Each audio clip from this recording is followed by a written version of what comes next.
1997 में Pacific ocean के बीचों बीच साइंटिस्ट ने एक ऐसी आवाज डिटेक्ट की जिसने पूरी दुनिया को शॉक कर दिया।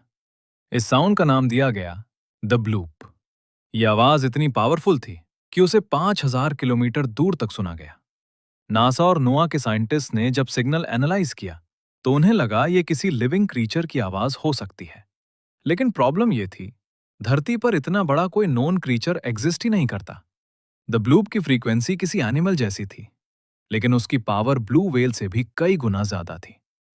कुछ रिसर्चर्स ने कहा यह अंडर वाटर आइस मूवमेंट हो सकता है, लेकिन इंटरनेट पर थ्योरीज कुछ और ही कह रही थी।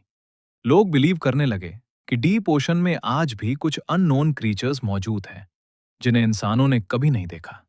क्योंकि सच ये है, हमने स्पेस से ज्यादा कम ओशन एक्सप्लोर किया है। ओशन का लगभग 80% हिस्सा आज भी अनएक्सप्लोर्ड है, और शायद समंदर की गहराइयों में आज भी कुछ ऐसा छिपा है जो इंसानों को कभी नहीं मिलना चाहिए था। क्वेश्चन सिर्फ एक है, अगर द ब्लूप किसी क्रीचर की आवाज थी तो वो आखिर कितना बड़ा होगा?